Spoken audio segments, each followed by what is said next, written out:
Assalamualaikum warahmatullahi wabarakatuh. Perkenalkan, kami dari kelas 12A dari kelompok 1 biologi yang beranggotakan dari saya sendiri yaitu Muhammad Aldo. Saya Najla Aisyah Syarif. Saya Sulfa Fitria Putinrani. Saya Aisyah Najla Salsabila. Dan saya Kisha Maliha Ardisti. Baik, pada kesempatan kali ini kami akan menjelaskan serta menampilkan mengenai media pembelajaran biologi yang telah kami buat. Dalam pembuatan media pembelajaran biologi ini, kami memilih materi kelas 11 biologi, yakni sistem gerak, dan submaterinya adalah rangka aksial atau rangka sumbu tubuh, yakni tulang tengkorak dan struktur otak.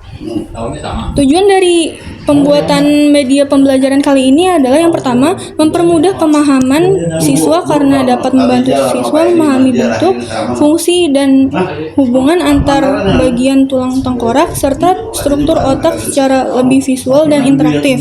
Yang kedua, meningkatkan minat belajar siswa dengan adanya media pembelajaran yang menarik, atau misalnya seperti model 3D dapat meningkatkan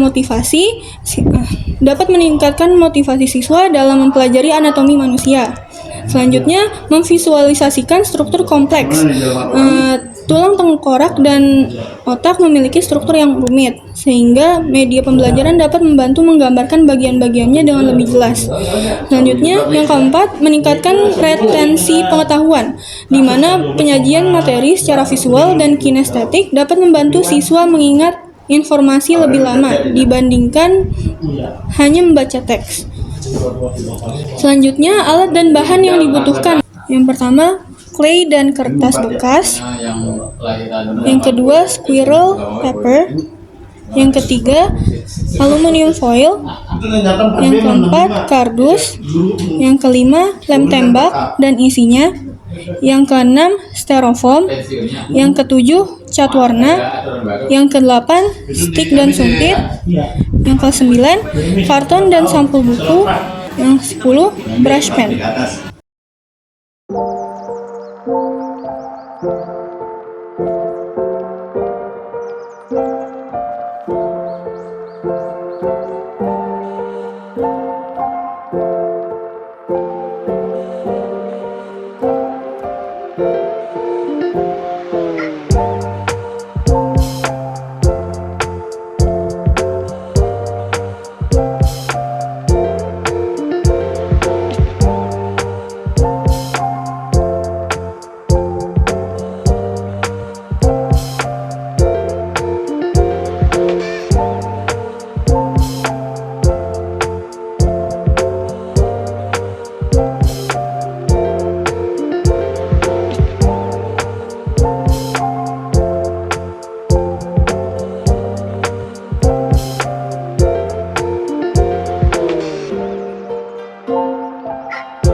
Oke, yang pertama itu ada struktur atau rangka dari tengkorak.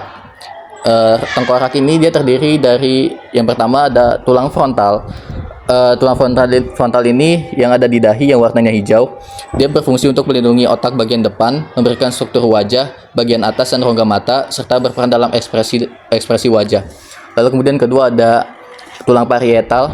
Tulang parietal ini yang berwarna orange. Dia fungsinya adalah untuk melindungi bagian atas dan samping otak, menyediakan permukaan untuk perlekatan otot kepala dan leher. Lalu kemudian yang ketiga ada temporal. Temporal ini yang sebelah sini yang warnanya ungu. Dia berfungsi untuk melindungi otak bagian samping bawah, menampung organ pendengaran koklea dan keseimbangan atau labirin, serta memiliki proses mastoid yang berperan dalam perlekatan otot. Lalu yang keempat ada tulang oksipital. Tulang oksipital ini yang berwarna merah. Dia berfungsi untuk melindungi otak bagian belakang, memiliki foramen magnum atau lubang besar tempat sumsum tulang belakang masuk ke otak, serta menyediakan titik perlekatan untuk otot leher. Yang terakhir ada tulang zigomatik yang terdapat di pipi yang berwarna hijau ini. Dia berfungsi untuk memberikan struktur pada tulang pipi dan bagian bawah orbit mata, serta berperan dalam pembentukan wajah dan ekspresi. Selanjutnya, saya akan menyebutkan fungsi dari maksila atau tulang rahang atas.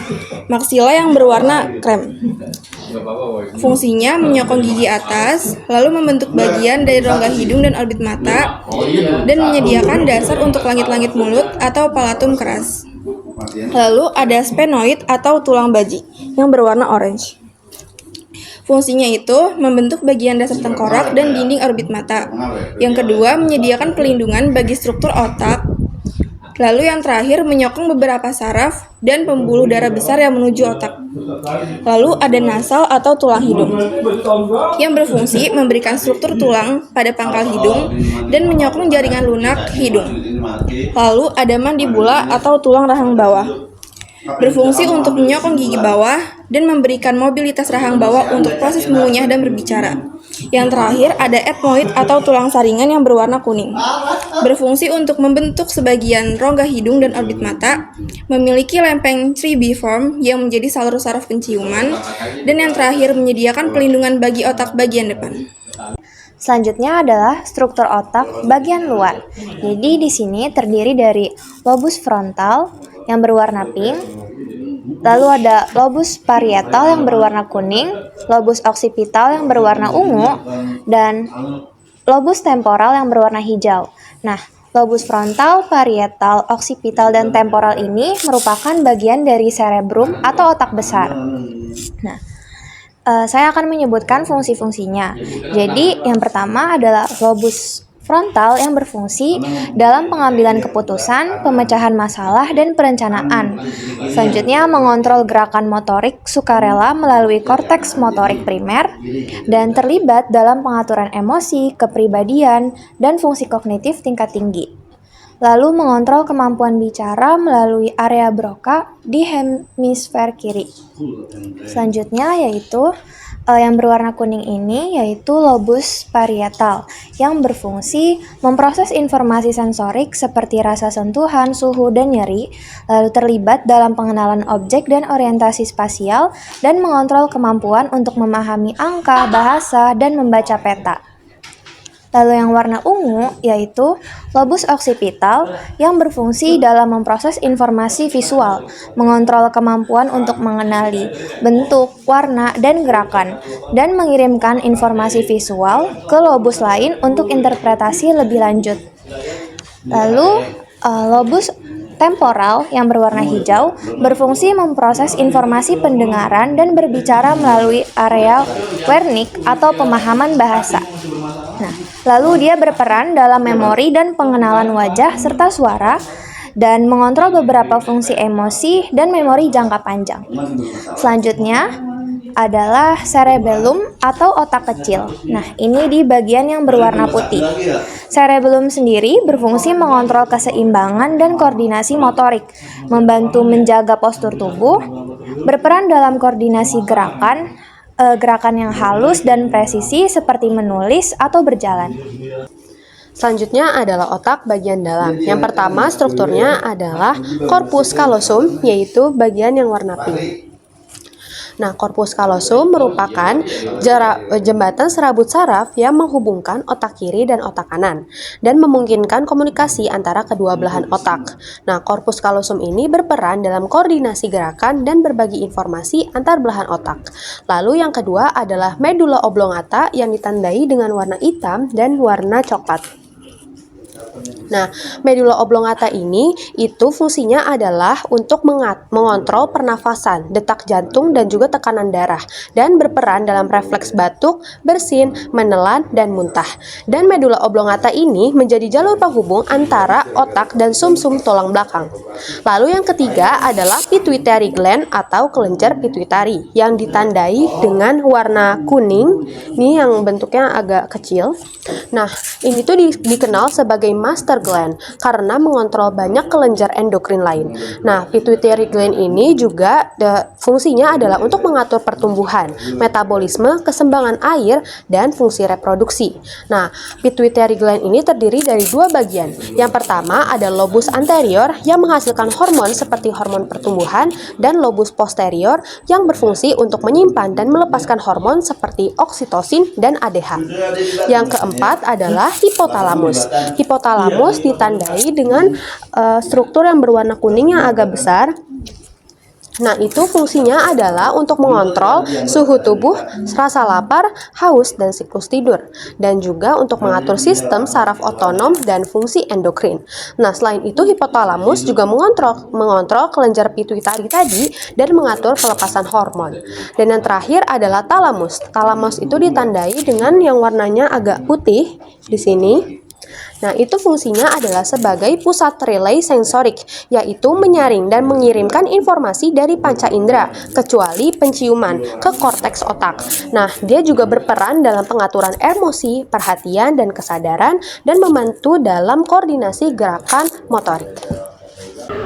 Sekian penjelasan serta penampilan dari kelompok kami. Kurang lebihnya mohon maaf. Wassalamualaikum warahmatullahi wabarakatuh.